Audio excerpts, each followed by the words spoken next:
The first thing I'd like to announce is that the number of individuals injured during the shooting has increased to 27. The scene of the shooting and later at our area hospitals was constantly evolving.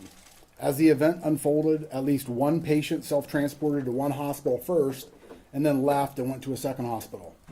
Additionally, at least one patient with minor injuries left the hospital as the staff triaged the most critical patients first and then later returned to be treated.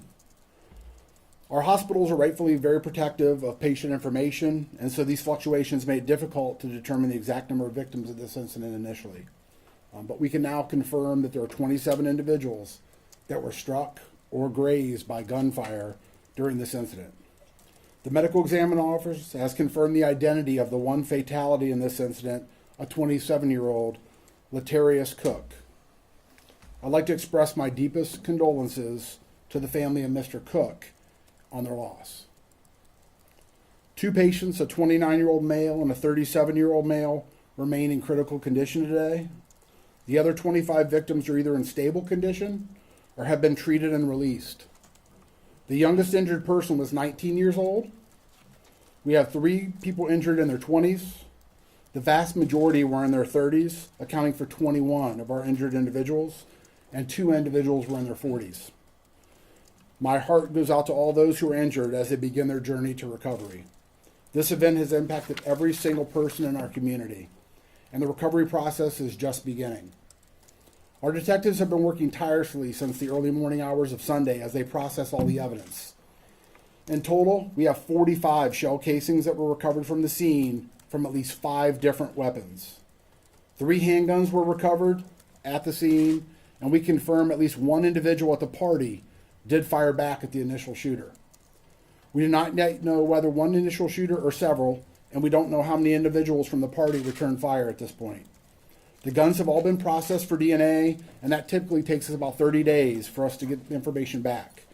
The shell casings have been entered into NIBIN, which is the National Integrated Ballistic Information Network, and we are also reviewing footage for any clues that may offer to help with the identity of those involved. I want to thank our community for their help as we have received a number of tips and calls. We are also following up on every lead. At this time, we do not have a vehicle or suspect information to share. We continue to ask the community and those present for any information that could help lead to the person or persons responsible for the tragedy. After the press conference on Sunday, the ATF offered an additional reward of $10,000 to anyone providing information that leads to the arrest of a suspect in this case. That's on top of the initial reward offered by the Summit County Crime Stoppers and the U.S. Marshals, which have collectively offered $12,500 for information leading to the arrest and successful prosecution of a suspect. That means the total reward money currently stands at $22,500. To encourage information and tips, you can call the Akron Police Department Detective Bureau at 330-375-2490, 330-375-2TIP. Citizens may also provide anonymous information to any of the following: the Summit County Crime Stoppers by calling 330-434-COPS or texting TIPS CO with your tips to 274637. You can also download the Akron Police Department app and submit information on tip 411. The reward money will be funded through Crime Stoppers organization. Crime Stoppers is a private organization and as such are not subject to public records laws.